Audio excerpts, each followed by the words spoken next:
Morning guys, mundiregerere tichakavata guys. Mundiregerere kuno takavata. Hanzvadzi yangu Sebelebe, how are you? Mundi say hanzvadzi, long time, how are you?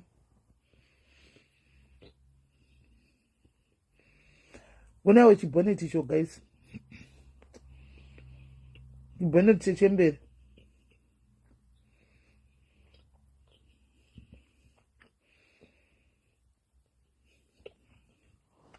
Cardinal ask kubatika mailai. Cardinal ask kubatika pane kwaari. Pane kwaari cardinal ask kubatika. Pane kwaari. Achauya zvake. Mamuka seko guys, tichakarara guys, ndoda kutorara. Kunze kuri kutonhora. Apa ndoda kumbozorora. Kuzorora muviri wakavata zvako zuva rese. Ndozomuka zvangu time. Ndokuzorora kwacho kuri kunoku, ndokuzorora kwekunoku. Kunoitwa kunoku. Kutoswera wakavata zvako. Handiti maona. Hapana chekuita. Right. Guys, tauya. Ndatichimbotaura aiwa tisi kudzidzisana. Tiri kutaura zvedu nezvenyaya yemitemo yasukai. Yaiswa iyi. Hanzi kudya kunobvisisa monetization SIS-MELLY. Aiwa, hanzi kunwa doro. Kunwa doro kwete kudya.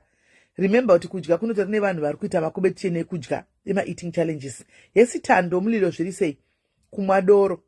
Kudya iwa tinobvumigwa kudya. Kudya tinobvumigwa. Hanzi ndafungai maruta mweya wangu wazorora. Wazorora mweya wesitete magume muri sei. Nai Eltas indakurova kudai muri mupenyu. Koma makaendepiko nai moyo. Mamuripiko nai moyo. Guys, kune mitemo minyuwani yasuka yakaiswa. Regai tite kunyatsokuianalyze one by one. To analyze mutemo kwete nyaya dzavanhu. Mirai. Nendibenda kuma emails uko.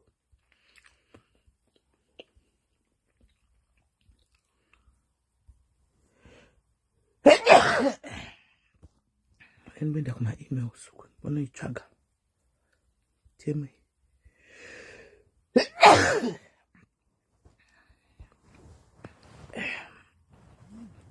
Kaidumbola.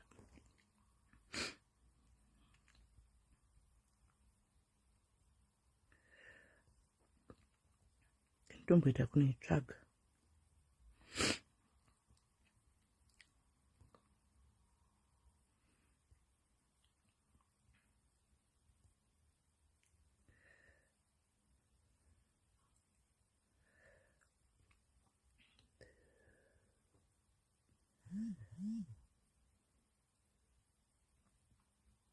Right.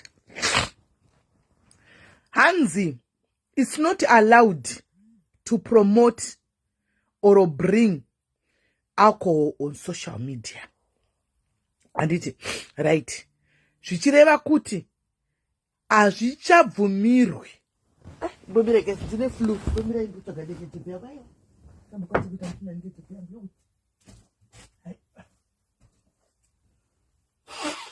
Kaflu wakatibata kakanaiwa nemvura katondibata kaflu wakaya.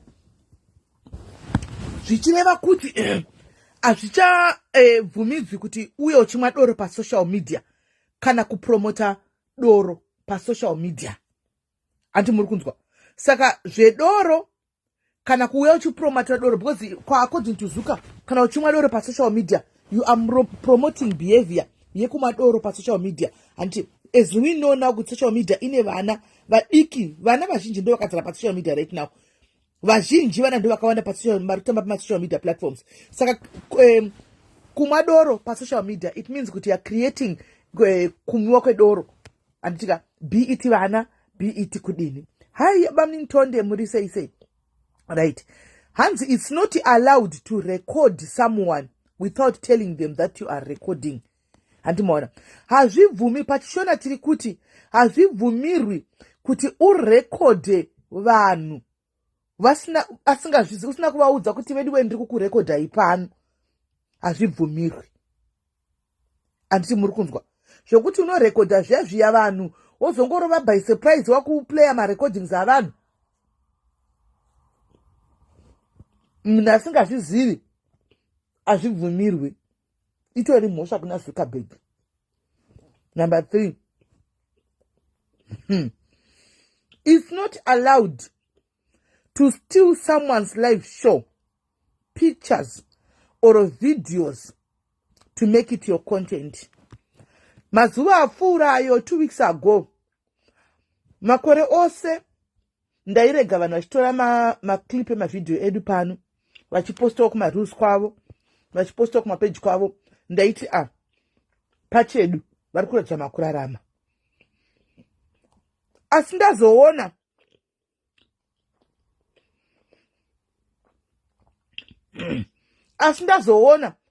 after pakutukwa kwangu paya kwandakaitwa, kwamakandiita paya, mapedza kundituka paya vhiki 2 weeks ago, ndakazoona kuti inini ndine mwoyo wangu wekuti uraiti regai hedu vanotishingja namavidhiozi, vanhu vachitora mavidhiozi angu vachiti havo mari dzavo, vapedza mondituka futi. Ndakanga ndaona zvisina kukodzera. Inini ndagara ndine bhatani rachona remastrike. Ndakangonoripota copyright strike. Ndakaona kuti vamwe vana kuti tozvinzwisisa kuti zvairevei, because pane screenshot imwe yakandakapiwa nomwe munhu achiti kwanzi maposto amuchini, munhu achinzi kwaiko kwanzi mukuripota kuti peji ritoge, ndobva ndaseka. Munhu akanga aposta haana kunzwisisa zvazvaireva, because munhu iye akatora zvinhu zvakanga zvapinda zvanga zvatumirwa kwaari kumanotifications kwake naZuckerberg, akafunga kuti vanhu vari kuripota inini. The person iye airipotwa ndiye wana ndaripota. So zvinoita handina kuripota munhu as an individual. Ndakangonoisa copywriting ndikiri act yayo, handimaona ndobva ndangonoiactivata.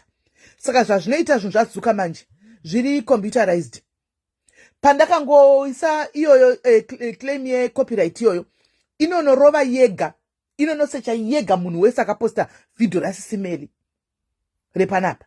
Video nefesi yangu chete rakanorohwa. Vanhu chandakaona pasocial media, so to say this nhasi, chandakaona vanhu zvinenge zvaitika zvimwe havauyi paFacebook vachitaura.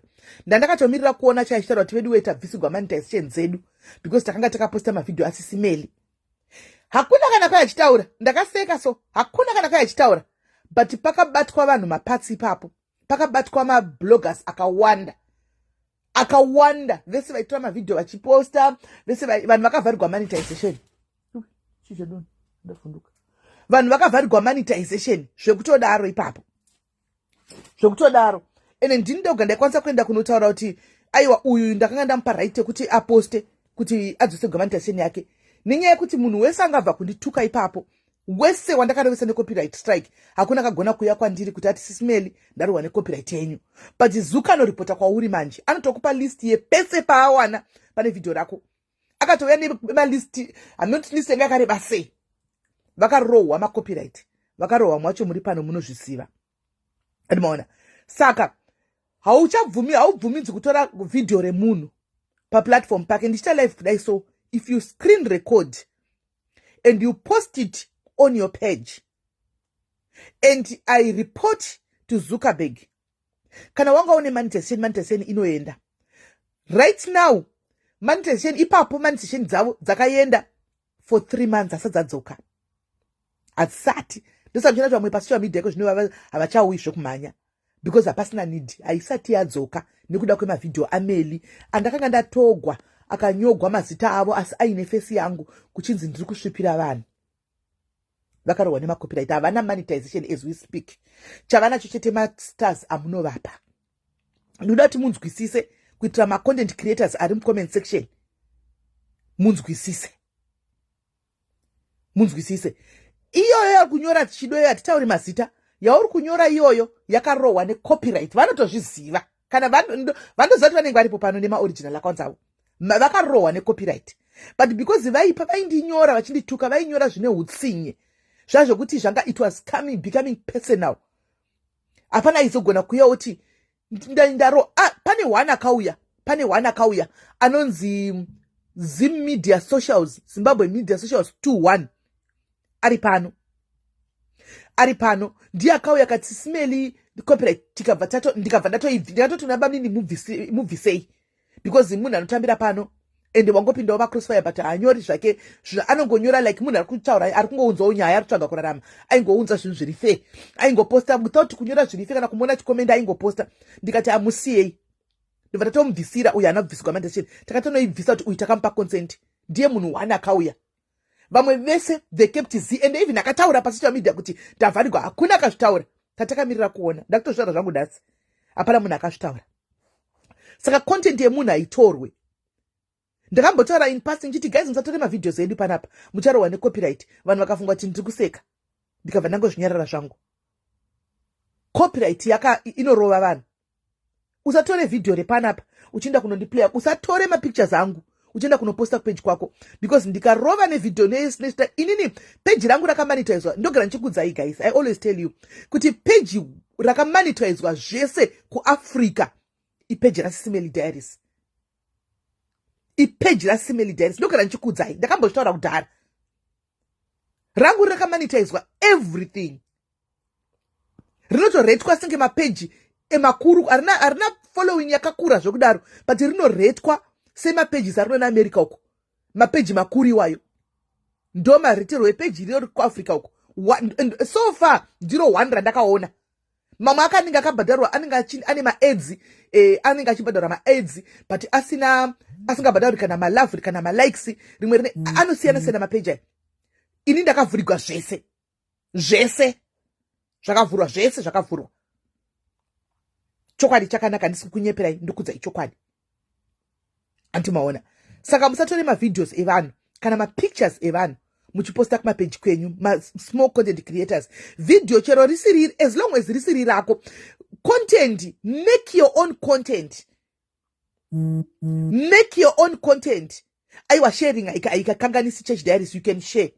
You can share. But inini I can't share your videos. Unotondipa iri link inini ndo posta link rako. Andikwanise kushare inini personally, andikwanise kushare because ndakashare inini andika ndita kunge ndikutora content yako. Saka inini unokwanisa kana kuti ndikupost something chako, unotondipa iri link ye chinhu chako ichocho ndo posta link yako. Andikwanise, but iwewe you can share. Guys, musataure mazita mu comment section please. Tita kunge tukurwa nevanhu. We are not here to fight with anyone. Musataure mazita. Ndikutongoudzawo vari mu comment section. Aiwa tagging aina basa, unotega zvina nebasa resezvo. Sharing you are allowed to share mastokoza hazvina basa zvokushare izvo, but inini handikwanisi kuti ndishare because ndinoita songe ndatora ini ndakatora 2 mavideo clips evanhu and I take them. No, aiwa mutemo handiwatanga iko zvino Juliet, zvekudhara izvo zvina basa handiwana, but iko zvino haufangi kuti utore mavideo evanhu, haufangi kuti utore mavideo evanhu. You ask for their consent. You ask for their consent kuti ndokumbirawo mavideo kana vakupa kuita kuti ikauya ichinzi watora video raningi andika you can argue kuti no ndine consent. Iye anonyorerwa email nazuka andika inotoenda kwaari kana kuti ma notification kwakuya and anobva ati no I gave you consent, that way you are safe. But akati andina kumupa consent unonyura anditi kunzwisisa right. Then number 3 kuti it's not allowed to steal someone's life show pictures or video to make it your content without content maker agreement. Ndizvangu zvandiri kutaura. Handimaona kurekodha show yemunhu ari pashow iwe uchita screen recording kuti uzonotanga kufambisa content wako page kwako. Zuka is encouraging you to make your own content. Make your own content. Utore content yako yo, usa screen record ma videos evanhu uchinoposta page kwako uchita content yomwe munhu woita content yako, because content creators were no longer making money. Vangu vasikasaiti mari because let me give you an example ye uyu woku Nigeria uchu. Musikana uyu ku Nigeria wedu uyu andofarira sterek uchu. It is Martina, it is Vunzama content creators, it is Vunzama content creators anokudza kuti ndizura vana here kuwana maningikiri uyu pa notifications avo. Ask them. Andimaona musikana ku Nigeria uyu, Nigeria yese yaiti achita live yake vari kuto screen recorder, vapedza ku screen recorder kudaro vakutoita content kwake. So vamwe vanhu vaifanga kuti vazonoona kwake kwemusikana uyu havachaendi kunoona kwemusikana ushu, vakonera kune mamwe mablogger uko, zvakuita kuti vese vakafa kuenda kunoona original content kwake haachawani mari, avakuwana mari necontent uyu. So mabloggers anga kuchema nenyaya kuti havachakwanisi kuwana mari content yavo iri kutogwa nevamwe vanhu ndovakuita mari necontent yake. andi mukunzwisisa. Then it's not allowed to publish false information without verification. You are liable for everything you put on social media, right? Ndikauya mukandipa nyaya inini, ndikauya nenyaya ndakaiposta pa social media apa, pakazobudirira mumwe munhu achiti anyogwa panyaya achiti nyaya iyi ndeyekunyepa, kana achiziva kuripota akandiripota, inini ndinonyura, kwete munhu andipa nyaya. Nokuti ini ndindatora nyaya without verifying the story. I posted it on my page. Animona. Then kwazouya second party tora kuti nyaya iyi ndeyekunyepa, kana achiziva akaripota unonyura. Animona. Achiziva akaripota unonyura, because you are liable. Chise chatinoposta pamapage edu isusu you are liable. So on this one, I think content creator kana kuti blogger wafunga kuti udecide whether kutora nyaya dzevanhu uchiposta kana kuti wosiyana nazvo. Andimaona vanhu anta take down holy creatures inini pandakaripota papa pavakaningirira pavaka uyu ese mavideos mukaenda mapage kwavo vakanga vaposta yakuchina anobvisa zuka, they were taken down. Maangu inini they were taken down. Andimaona kana uri page rinobhadharwa chete, they were taken down unless usingabhadharwi then that's fine. Andimaona. So ndo zvari kutaura izvi. Saka content creator wakudzaida kuti ndotora here nyaya yemunhu kana kuti ndorega. Andimaona. Odini nini hangu ndine pandatofunga kuti I'm going to do it this way. Panyaya idzi zvatagara chingweta pano ndatongoita. Kana une nyaya yako you come wega, andika say the nyaya as it is wega, wakazvimirira zvatagara chingweta pasi vanhu pano wakazvimiririra, anditiwaona so that when the next party comes, but still inongondibata inini because this next party kaya kati nyaya ndeyekunyepa, but anyway sipana patagara idu atiti zvinhu zvemakuwa tagara tinoita munhu anoya achitaura history yake, but dei kuri kuti uri kuuya kuzotaura nyaya yeumwe munhu uchiti munhu iyeye akazozviona akauya akati nyaya iyi ndeyekunyepa akaripota, newe muridzi wepeji unonyura. Unaona, saka isusu tinenge takungofaitira tikungofaitira kuti change takungoti vaya vane nyaya dzavo zvataita vaya upenyu hwenherera vakaromba vakadi huyai mutaure nyaya dzenyu tinzwe. Aiwa vanotaura nyaya dzavo apa haina problem, inyaya dzake hadzisi nyaya dzenhingikiri, hadzisi nyaya dzekuti auya akataura. Example, ukauya panapa iwewe Lia ukauya panapa ukataura kuti pane hure rinodana nemurume wangu, handiwaona hure rinonzi ningi nezita, handiwaona hure riya racho rikazviwa riri mucomment section rikauya rikati ndini munhu anga achitaurwa, handiwaona ndezvekunyepa, mese munonyura, andiri kunzwa. Saka ipapa social content creator oona kuti ozvimirira omira sei nenyaya dzake, right? Social media is translation for all languages and all countries. Obscene language or vulgar language is not allowed. Vari kuti ivo mukoma andika social media ine matranslation and it's true, ine matranslation emanyika dzese pasi rese vane matranslators maapp avanotranslata. Saka havasi kuda munhu anotaura zvinyadzi pasocial media, havasi kuda vanhu vanoshama pasocial media. Saka sezvo vaine matranslators ukataura zvinyadzi vanoona kuti zvinyadzi izvi havasi kuzvida, because vana vakawanda vari pasocial media today. Vana if you have to bring, yes you have to bring both parties, yes odd. Ukaunza uchita social media yekutaura zvinyadzi pavana, pane vana vakasiyana-siyana vanotambira pasocial media mazano patsana vana, and then that's promoting hunhu usina kumira zvakanaka kutaura zvinyadzi vana vachiona. Yes you cannot control munhu zvaanenge achita nepeji rake, but Zuka is trying to accommodate everyone, including vana mazera madiki ari kutambira pasocial media right now, because mwana ane phone you can't tell him hey what to do nefoni yake. Even akati ukati ndo inspector phone, vana ava vane way yavanoita naye kuti hafuka zvibata. Saka vanhu kataona kutoti vana vakataona kutoti vana iko zvino zvinhu zvacho hazvina kumira zvakanaka. Unoona, inyaya yevulgar language, right? Hanzi adult nudity and sexual activities is not allowed. Kushama kwevanhu vakuru pasocial media, handitika nezve moves ezvinhu zvinonyadzisira, zvinonyadzisira izvi, handimaona. Saka zvinenge zvatinofungidzira kuti zviri against unhu hwedu, handimaona. Saka havachazvidi pasocial media because of their own reasons. Handika, fraud and deception is not allowed. If you liable to everything advertise on a social platform, social media, right?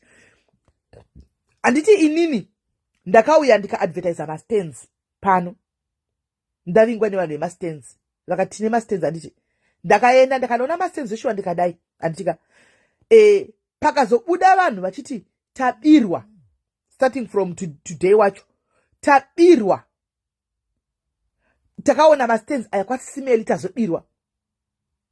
So far ina asati ndave nemunhu abuda achiti abirwa, handitika.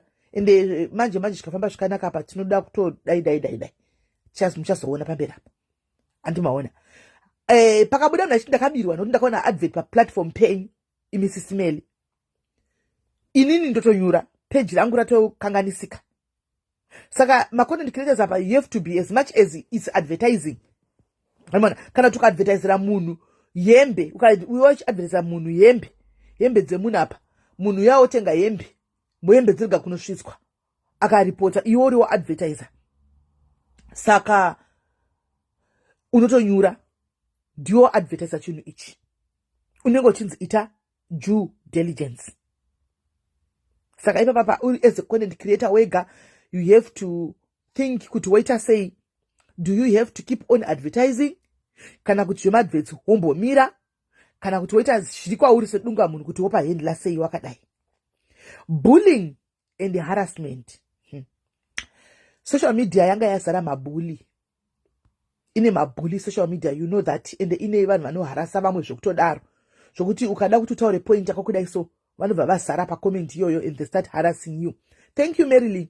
They start harassing you, they start bullying you, they start, because vanouya neuwandu hwavo, and it's not allowed. It's not allowed. Haukwanisi kuti ubhule umwe munhu kana kuti uharase umwe munhu. Hanzi saka takuzvitengesera bond. I think so. I think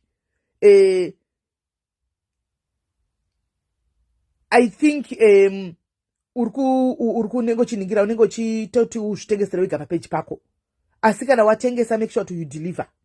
Because munhu akauya achiti ndakatenga pano apa, ndakakona kuchiadvertisa pano, hauna kunditumira chinhu changu, pedza kunonyura, handimaona. So hanzi, how do you know this is legit company? Because vanobudisa ma-true colors later. Remember, that's the thing, Juliet, that's the thing. Ndosaka ndati content creator wakudzeda wega kuti waita sei. Do you want to keep on continuing advertising for these people? Because pavanouya kuzoadvertisa vanouya vari genuine, vanouya vari genuine. And unogona kuti unoenda paground ukanoverify everything, handika zvotoita legit. Kana pane mamwe machinjisi anogona kuzoya kumberi, anogona kuzoya kumberi uko, zvokukanganisira. For like example, chikoro chiya cheCape Town chiya chailuka very ningikiri genuine, because chaivepo maichiona chikoro, vamwe vanachienda kuchikoro, maproblems aizotanga paleta, vana vatove mukati mechikoro. Saka ipapapa zvako munhu kuti iwe unoita sei kuti wopamira sei. Discrimination against race, age, sex, homosexuality or any form of discrimination. Animaona, right? Kuti utaure nezve hanzi social media is not acceptable. Kuti utaure uchituka vanhu kuti ngonchimbi, handimaona, kana kutuka munhu uchituka munhu nezve muri kuti mandex, kana kuti amachona, handimazviona, hazvitodiwi, handimaona. Keep your opinion to yourself. Kana uchivenga ngochimbi, zvivengere mumwoyo mako. Kana uchivenga vanoita zvefodla, zvivengere mumwoyo mako. Kana uchivenga vekunamata, zvivengere mumwoyo mako. Kana uchivenga mashona, kana kuti mandexi, zviningirire moyo mako, ndezve moyo mako, hazvizvo kuinda nazvo papublic unotaura. Because Zuka haazvidi. Right. You own your content and information that you post on social media, and you control how it is shared through your privacy and application settings. Yes, it's true. Tinema private, nima private, nima application settings. Sure. Hanzi kuti even chembere ameno ipapop. Hanmaona. So utinawo ma privacy waya nima application settings. Doko ono controller. Zvinhu. I don't know tandi. Doko nkwasa kuno controller zvinhu zvako zvakuda kuti uposte pa social media, because content yese unongesa pa platform pako, you own that content. Any mistake, it comes back to you. Pakatonyatso kunzi, we ask you that you respect other people's copyrights, trademarks and other legal rights. Vanhu vanenge vane ma legal rights avo. Zvandikukudza kuti page redu pana parine ma legal rights. SIS MELLY diaries page diki pane ma page mahombe, but kari ka page kadiki kudaro ndoka page kane ma legal rights aka. Kapage kadiki kane ma legal rights aka. Hakana kana blue tick, because andinatombosa blue tick, anditori need blue tick, but kane ma legal rights. Chandongoda is the benefit that comes with the page. Kwende zvokuti ndazoita blue tick kana kuti ndazoita manamba zakadai, kane tori ne ma legal rights aka page. Hands respect other people's contents and the legal rights. Tine ma legal rights edu panapa. Atinawo. Saka as a content creator or kana as a blogger somewhere, anditika respect that. Chomwe munhu. Iwewe chitanga wano chichichi, now content creators, it's time for you to go and sit down, start looking for a content yako now, clean content, isina zvinhu zvakawanda wanda mukati, isina zvemasta evanhu zvokutukana kwevanhu zvikwenyu, isina chidoro. Imwe wakaisa kusaiduko, kana uchida kumwa doro rako wotopota uchinodai musoroko chinomwa uchidzoka. Haumwiri pachena, vanhu vachiona kusumudza bhodhoro, vanhu vachiona. Kwanzi kuisa sina ma content, then you have to create one. Anti ndosaka wakada kuita content creator. Ndosaka wakada kuita content creator. Right. The implications of going against Zuckerberg's mitemo yake. Yo waudzwa kunzada yoramba uchiita. Andiwana Zuka can permanently ban you on social media. Kune vanhu vakabhana pa social media zvachose, ukuchira kada kuya ne account ipi, chiro kada kuzama kuvhura sei. Hameno the way yavanotaura zvema IP address nechichichi, hauvhure futi Facebook account. You'll be permanently banned on social media if you go against mitemo yani yaSuka. Iri kutaura andizoziva hangu izvozvo nometa. I don't know kuti kaisa mukape chipa munogona kumwako, sezvinenge iri mukape chipa munogona kumwa. Yes, Juliet, summer is coming. Saka unoona zvadaitaura zvazviya, ndakanzi malive mubhazi tinosemesa vanhu hazviiti, ndiyo content ichange yakuitwa nevakawanda iyo yemalive mubhazi, because that's a clean content and it's allowed. It's allowed.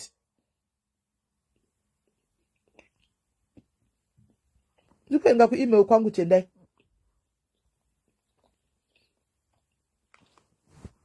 Ndikuona vanhu vakawanda vari muzvitima iko zvino vachita content. Ndikuona vanhu vakawanda iko zvino vari mubhazi vachita content. Tichange towandira kumabhazi uko. Ndokwa tichange towandira kumabhazi. You apply Messi. You apply, but ku Africa mazino kuti uyuwane. Ameno, try your luck, you apply for them. Apply for them. Clean content ndo yakudiwa. Inini pache zvangu mukandibvunza. Zuckerberg, I thank you so much. The hatred was too much. Maybe this will make peace. This will restore peace amongst the people. Maybe this will restore a lot of things. Kuvanu, dignity, humanity. Because vashinji venyu, you are not bad people. You are not bad people. But because of social media, you were carried away and overwhelmed to an extent that makamsisina moyo. Unenge panotukwa chirema. Imimi mangama kwenda kuno komenta. Muchiseka. Muchifarira muchilaika. Muchikanda masters. Panenge pachitaurwa zvamai vemunhu maenda kunokanda masters, moenda kunolaika. You are not a bad person, trust me. But nekuda kwesocial media, pane mweya uripo pasocial media. There's a spirit on social media inoita kuti uite hookup, inohakirisa. Yokuti unopedzisira wave munhu akatoipa usingasaoni kuipa kwazvo. But uchizviziva kuti zvakaipa. So ndinoti Mwari Zuckerberg agona stereki. Vamwe vanga vakuenderana kun'anga, kubatirana mishonga pasocial media. That was now personal. But the survival of the fittest is Julie. Iwo hausi ghost uri munhu wenyama. You can see kuti izvi ndikuita chero chida mari, but pane pandaidzora kusvika Julie. Ini mari ndoida zvisingaiti ufunge. But pane pekuti ndainzora kuti yes, zvikuitwa namwe sesi tinozvigona, but I'm not going to do that. Because uri munhu hausi ghost. You have a lot after social media. Andimona. No, Melly, there are bad people. Everybody knows. Faith, do it. Sometimes people won't be bad people. But ukashika pachinu, munu nogona kuhakira. Antiona, opinda pasiripo. Quote spot wakuvenga vanhu vasina kutadzirai. Ndopa manga mashika. Kuti ndikatukwa kwa kanzi nini.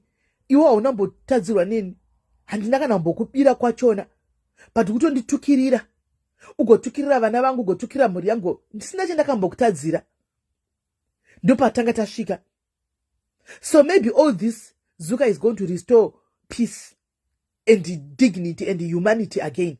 Because takati sisina unhu zvechokwadi.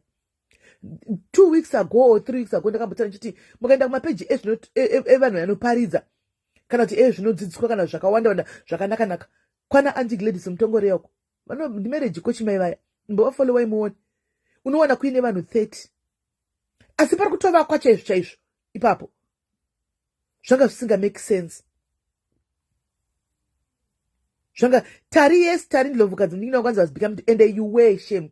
I was even scared. Nditi tari ndangoti ndozonzi Facebook yangu phone yangu, but you wear becoming that tari. Kwete zvokunyepa. You wear. Pekuti everywhere unenge uripo, each and everywhere uripo. Panotaura chakaipa uripo. And uninye kuti zvanyogwa. Watohakira newe tek nemunhu yeye apana chakambokuitira chakaipa. Haana mbokutadzira. Hana. Now takuchiona business ideas, business contents. Ndoza takuchiona. Because the idea of socializing, guys, is for you to come here kana wakangwara and make money and go home. Sell your stuff, create people. Lokuti a fan base, lokuti vanokusupporta in your business ideas.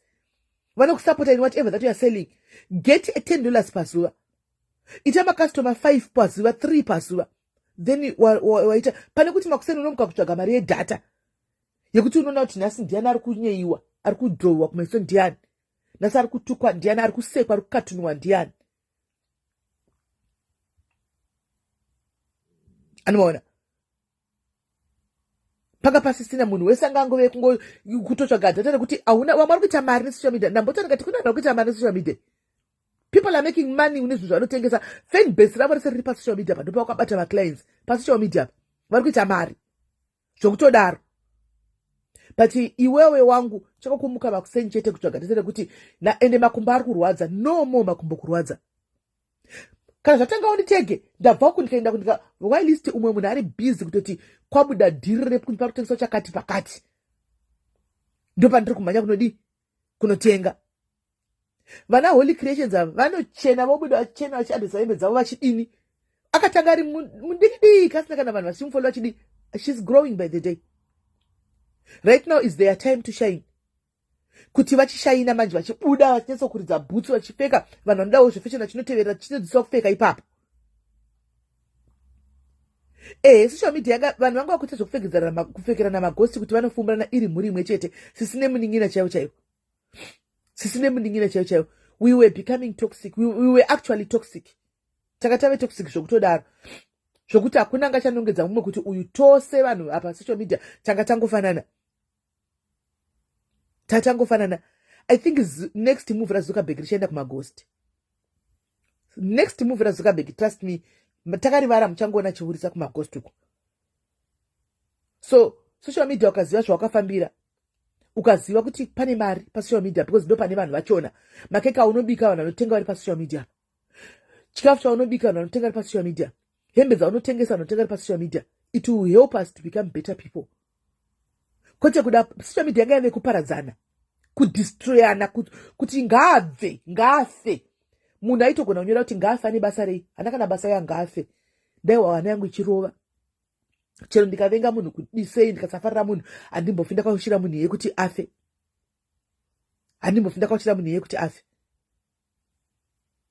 Tanga unenge wakutonzi munhu ngaafe, vanhu vaitesa mali kuti ngakafe. Come on, like really? Where was the dignity and where was the humanity? Unhu wedu tanga tarasa kupi? So to me, Zuka agona zvisingaiti. Nokuti now peace, love, I cannot talk about harmony. Because harmony, we know that it will never happen. People, they cannot be united. They cannot live in harmony. Because kwagara, pa social media wana vasivana, wakasangana pa social media, but it became personal. Vasingasivana. It became personal. Kwanzi kwese mafaro tuni. Mwenda kako mafaro kwenyu MC Beleba. Hapana kana chakamboipa imimi mafaro ko chakaipa chi. Hapana chakamboipa. You just go there and chika mwita mafaro enyu. Hama muri DJ imi. You are a DJ, that's your job. You are allowed to play music. Just put copyright. Chete. Disclaimer.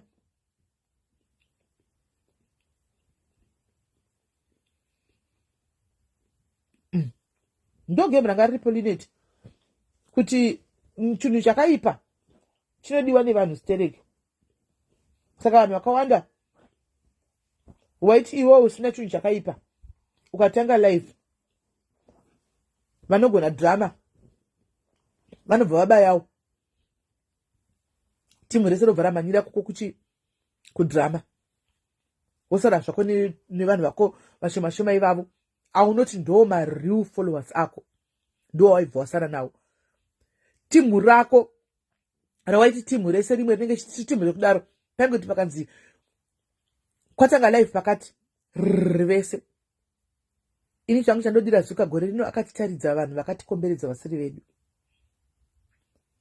Akanditaridza inini friend kwangu chako chakandiburitsira vanhu vakawanda vandaifunga kuti vanhu vandiri kufamba navo vandaifunga kuti vanhu vangu vandaifunga kuti tiri pamwe chete tinowirira. Ndakati zvinyatso kuona chokwadi ndoda kumutenda zvangu Zuka bheki ipapo because ndakatozozviona kuti okay ndakandozonyatso kuona matukalazi evanhu angobuda pachena kuma comments admin yaingonotora makomment inenge iriko kuma street admin team yepanapa ine 7 maadmin inenge iriko kuma street mwachindakadai aingotora mascreenshot oti honai munhu wenyu ototi munhu usingafungiri bai mwana waunodya naye wanotaura naye everyday kuWhatsApp uko anenge akaisa zikomend achifunga kuti waone. So look at the peace nasitoriko. Look at the peace nasiriko. Kuti wakanyarira kuti zii clean content yako chibuda. Kana usinako content ya even mari yacho vamti manzani kuti mari yazuka hani maona mari yazuka kuti uwane ma ads uwane mari ya you have to work hard. Mari ma ads yoyo you have to work hard, otherwise pasina content anokukutsira mari yei. Anenge achikutsira mari yei.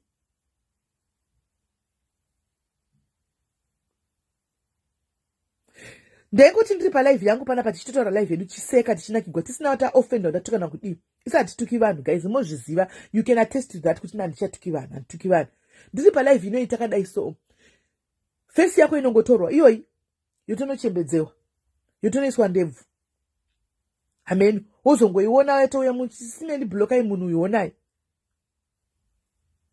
usina chawakanganisa usina chawaita tisina kana chaofenda munhu tichingozviitira zvedu panapa waingowa kuti uri kuitigwa life usina chawaitira munhu.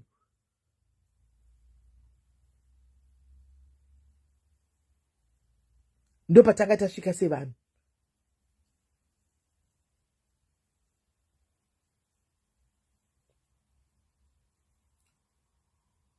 Vanhu tichicomment section vanhu vakuru checheyo vachienda kunokuzirira zvinhu zvokuti unoti nai Mwari mai ava dzakakwana here naivo vacho vari kudai.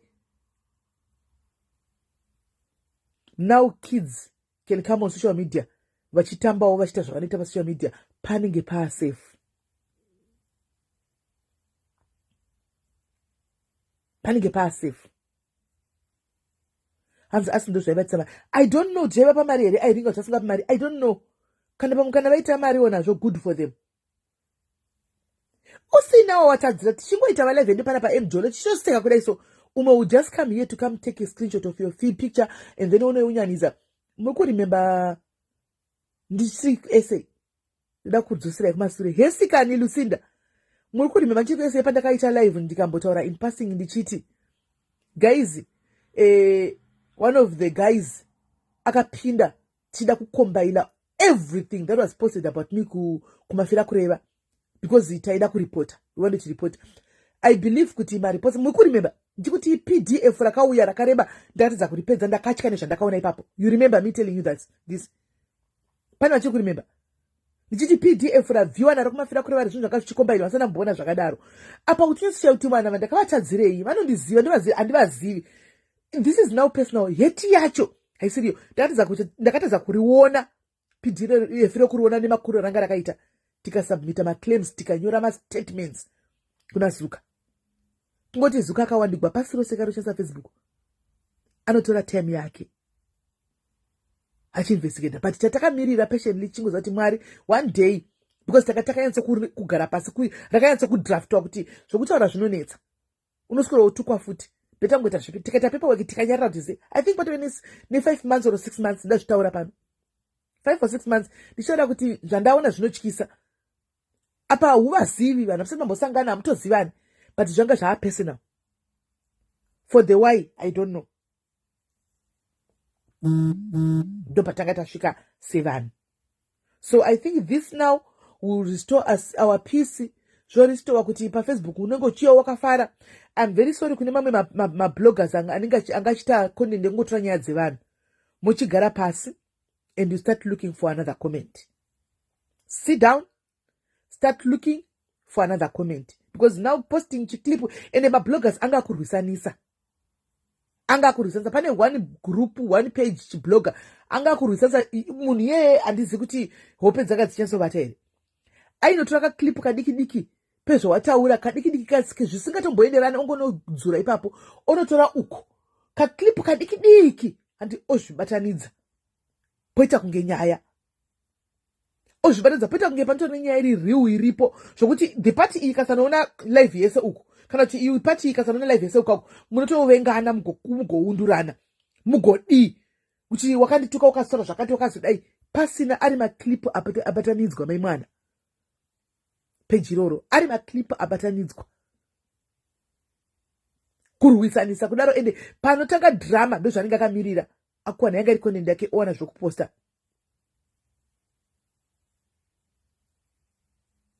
That was not bad. That was bad. That was not cool at all. Kurisanisa vanhu over zvinhu zvinenge zvisipo. But I hope now vachagara pasi votanga kutsvaga kuti saka tichataura nezvei toita nezvei mapeji akanaka chose but you have to work hard for your content. Because yanoziva kapeji iroro rarakabviswawo monetization nekuda kwangu ndakanda reporter ndikaisa monetization strike. Saka ndo mitemo yacho iripo yazuka kuti muzive. Saka upcoming content creators there are a lot of content out there. Do you know kuti kuclean mba mako kwamunoshanda let me help you content kuclean mba mako wakaisa phone pa live apa uchiclean mba do you know kuti it's content? It's content on its own. Kuisa phone yangu apa live apa ndichitocleana wona guys kunocleana sei pane nzvimbo dzinogara dust dzakafanira idzi content iri clean. Kuenda panze mugarden mako maunocheka loni yako hanimona ucheka loni yako cheka miti uchitaura nevanhu uchiburisa nature andiona uchiburisa nature uchidini content iri clean on its own. People will just come and watch. Vechechi Huyai muti paridzire muti ningire muti tsiure clean content. It's time for vanhu vemachechi right now vaparidzire se ndova kutosumuka ndova kuti tamari because ndoko tinenge takuenda togoendepi totoriwa shoko riya by fire by force.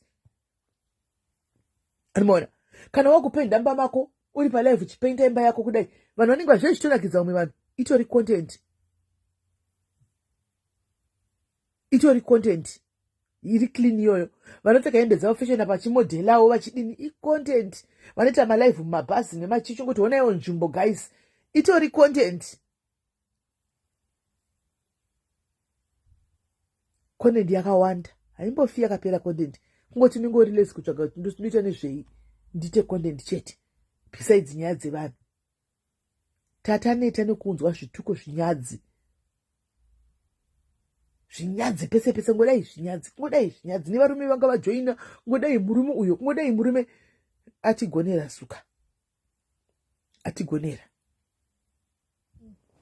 panada kuedwa ere guys sandatovata zvada kudzokera kuvata chaiko ndamwa sleeping tablet imagine ndekuzotsera kushanda ndamwa sleeping tablet ndikuati ndakuita kadzunguso rakushanda.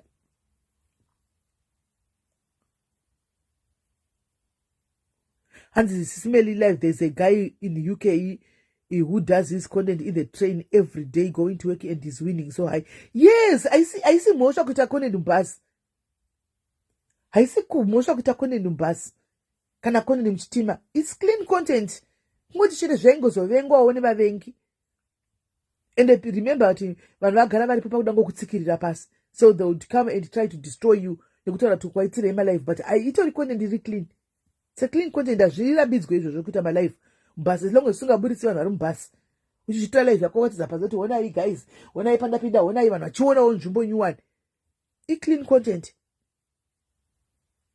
Maprofita enhema ekuuya muchiita zvinhu zvenyu publicly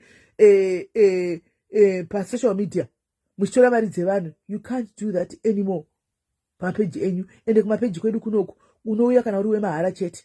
Kana uri wekubhadharisa usauye zvako papeji rangu, don't come. Kana uri wefree chete ndo watoda kuti uye pano uzonamatira vanhu pano zvekubhadharisa vanhu itai uko kuseri uko kuita content nemazita evanhu everyday content ningiri pasina mazita evanhu hapana content. That was wrong. So I just pray and hope kuti zvinhu zvichachinja, zvinhu zvichanaka, panenge pava peaceful. All this hate, there's no need yekuti tivengane guys pa social media because hatisivani. There is no need for all the animosity and the hate and the envy and the whatever on social media. We don't know each other. Social media tasvika kuti vanhu vanga vachibhadharwa mari. People were paid money. Kuenda kunotora mari kuworld remit kana kumukuru yekunzi ndanotora mari ndatumira mari utuke nhingi ufambe naye stereki kana kuti utsvage kuburisa nyaya yakanotsvaga nyaya dzekuburisa pogarwa pasi. Social media ndakukudzai how it works guys. Ndonati vakawanda venyu don't understand social media zvachose. Social media people can actually sit down and fabricate nyaya. And chinonesa kumafans, they believe everything that they see on social media.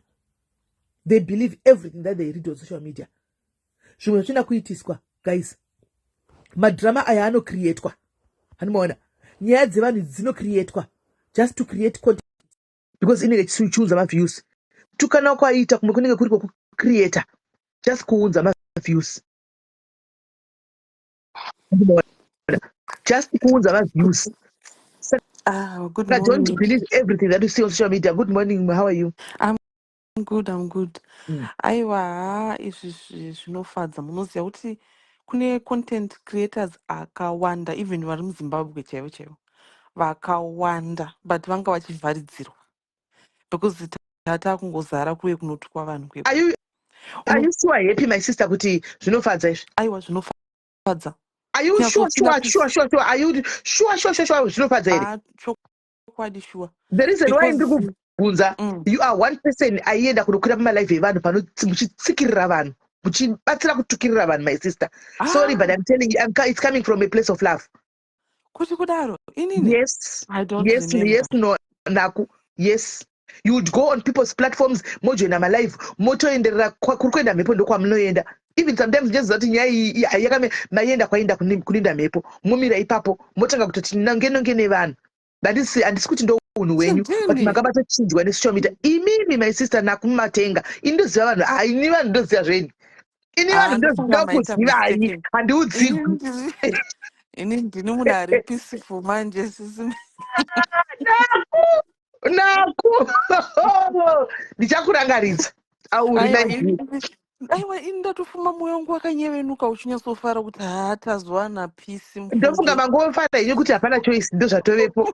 Asi mimi chaiko munotozviziva, ndikutaura izvi, iwe unotozviziva kuti maijoina motanga kutsikirira chaiko, munozviziva maizita.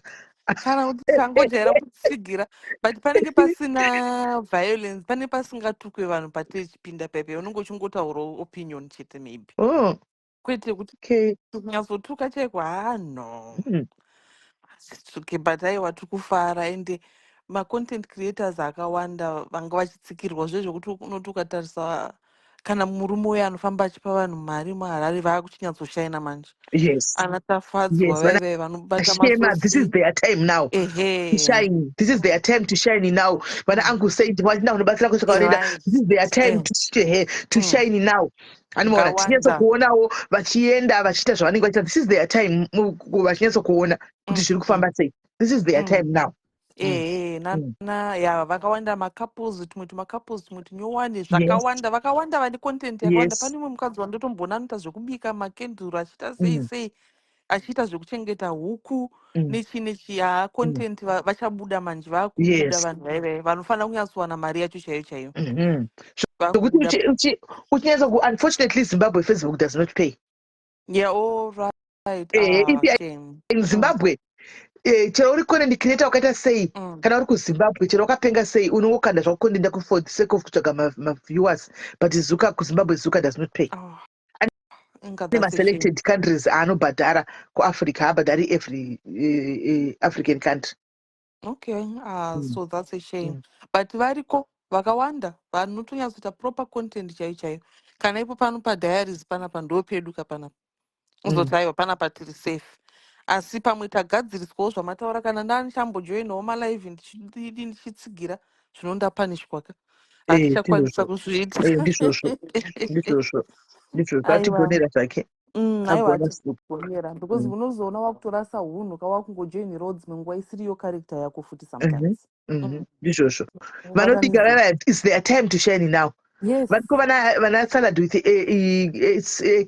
anzani new handizivi ivo vana cooking, so we are join out. Yeah, it's their time to shine now because vakuchiuya necontent manje denda ndiri ini ivo kutouya ndichibika palive so that people can see. Zvesure. And pamataura kubika ndabva ndafunga mumwe mukomana mumwe murume anobika, so ameni kana muchimuziva ndomuziva anonzi chef anenge wandiziva ari kuharare.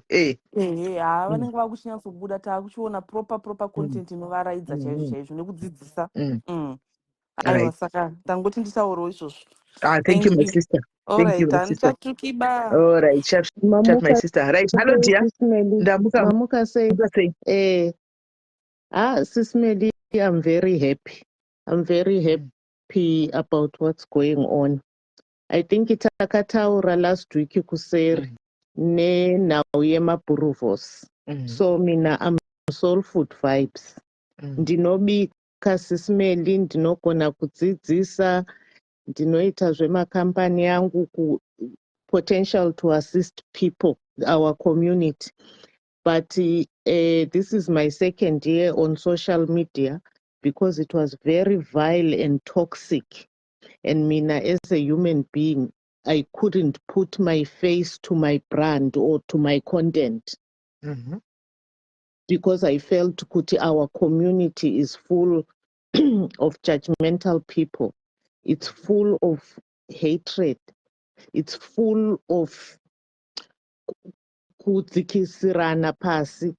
So that way, some of us felt restricted with our own talents to teach even other ladies simple things. We know monies are tight, but we can teach people also, kuti, you can actually make a good meal out of 10 pounds to feed 4 people. Mazon. But we were afraid to come out because of what was going on. So we would just do our things by merely just posting what we have cooked, or just cook with your hands only showing and not your face, which is not what we wanted to do. But someone had to make that decision. No, I wouldn't be able You know, some people cannot take such, you know, you wouldn't last 2 days ukatukwa like that. Of course, Yeah. of course. So I'm glad now, as you say, you know, there's people with clean, honest content. Now we can come out from the woodworks and Yes, showcase what what we you do. have, yes. Yeah. And have honest conversations. And you know, as you said, it's your pitch, it's your work. You advertising who you are, whether you are selling whatever. That is where you get your clientele from, you know. And also as Africans, as Zimbabweans in particular, we make money also through word of mouth, Sis Melly.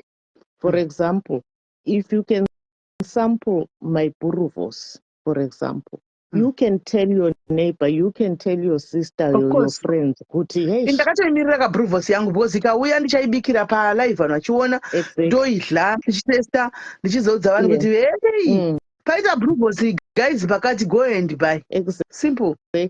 exactly. Tange tichihla Sis Melly, because some of us are not made that way. Mina personally, if somebody took at me the way things were going, and Norara ICU straight away that very day, straight to hospital, because Andikoni, you know, I'm just that emotional person who doesn't want pain or give pain to anybody.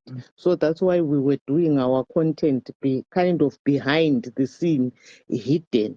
You know, we are real people. We are registered. My page is registered, everything, you know, where I am.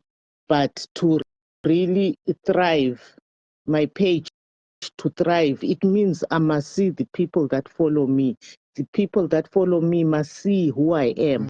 But I couldn't do that because of the fear of being attacked. You know. I want to tell my sister now. We just say, "Good, this is your time to shine. Go and shine out there, my sister." Thank you, Sis Melly. My tabasa. God, Thank you. God bless you. Right. Vana muri kuona vamana clean vane content yavo zvishuwa iri clean but vanga vasina kukuitira because zvinhu zvacho zvanga zvakuitika wanga uchibikira ani nokuti vanhu vanabai vanga vasina basa nazvekubika izvi vanhu vaimhanya kuri kwanoziva kuti kundo kunenge kune zvinenge hameno zvinenge zvichifaya zvacho or whatever. Now they can come out and cookwo vanhu muchidzidzawo muchidini vachitengesa zvinhu zvavo vachiita mari yavo iri clean. Umeona, saka ndozvandaa ndichingoti hangu nditaure guys, hanzi vatikula unowirirana nevanotuka vacho. Chiri kunetsa linedzi chekuti pandangonyora posti kamunhu isaringoti eni ndafara eni ndafara, including vamwe vataiona vari zvamakwesha number 1 pamalive vachitukirira. Unosheya kuti saka asina kufara wacho ndiani munhu si zvafara, saka vaitukirira vaya ndivanani? Vaitukirira vaya ndivanani? Munhu wese achinja goposti nawo achinja akuti haashuwa haachokwadi haashuwa. Ameno guys, zvandangoti tionesane tiudzane macontent creators manyuwani, sit down, plan your content, kuda kuita nezvei, then you make moita mari dzenyu. Anoona indakasvapa kuudza kuti kunge ndine ropa rehuku chairo, ndozvandanda kutozviudza. Anoona, but anyway, it's a topic for another day. Guys, ndiregai ndimborarawo, mapiridzira kushanda, mirai ndimborara. Kana ndarara ndichazomuka time tozoita live time andika tozoita live yedu time kana ndarara. Mirai ndimborara tozomuka time totanga kuita live yedu. Hanzi asikula todaposta kwachitwa live nevanosheya vacho. I don't know now. I don't know. Hi David, zviri sei? Comment section enda kwaenda mhepo. Tendai takazvifanisa kudhara zvacho, mamusingazivi chete because zvakadaro hazvitaurigwa zvinzwe vanhu, but takazvifanisa mudhishi kudhara zviya. Umeona. So guys, regai ndimborara tozomuka time tokoninya mberi chei nelive yedu, kwete ishi tinge tatuya zvedu neimwewo live andika tichienderera mberi. Mosora zvakanaka guys, muve ihwai mapirisa yakutonzi ndakanidza musoro, muve nemasikati akanaka ndichika tobatana time. Bye bye.